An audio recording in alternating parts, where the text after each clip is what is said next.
आषाढी एकादशी निमित्त गजानन महाराजांची पालखी जी आहे ती पंढरपूरला रवाना झालेली आहे. त्या निमित्त गजाननाच्या शेगावी नगरीमध्ये मोठ्या आनंदाचं वातावरण आहे.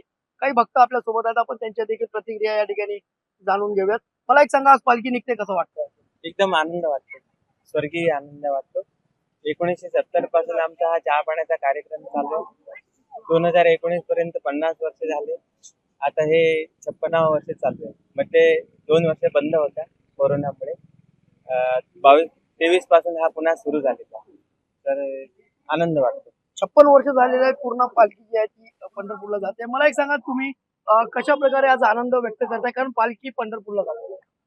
आम्हाला खूप आनंद होत आहे आणि आम्हाला असं वाटत आहे दिवाळी म्हणजे जणू आमच्या इथे आज दिवाळीच आहे. आमचे मुलं वगैरे आम्हाला या दिवसाचा खूप आतुरतेने आम्ही वाट पाहतो या दिवसाची आणि आम्हाला खूप छान वाटते. आज आनंदाचा दिवस आहे आणि या दिवसाची वाट बघताय अशी भक्तांची प्रतिक्रिया आहे. मला एक सांगा ताई, कसं वाटतंय आज पालखी जाते? 2 महिन्याचा हा प्रवास असेल, आज आनंदाचा क्षण आहे. आम्हाला खूप आनंद होत आहे. आमच्यासाठी हा दिवाळी सारखा सण आहे. आपण काय तयारी केली होती? तयारी चहा रांगोळी वगैरे काढली, छान स्वागत केले पालखीचे. त्याचा खूप आम्हाला आनंद आहे.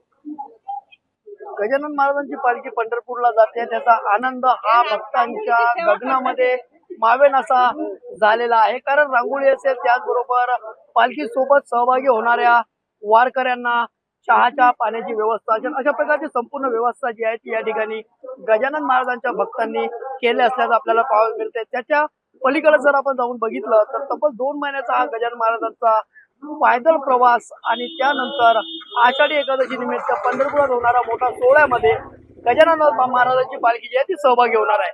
राहुल खंडारे, न्यूज 18 लोकमत, बुलढाणा.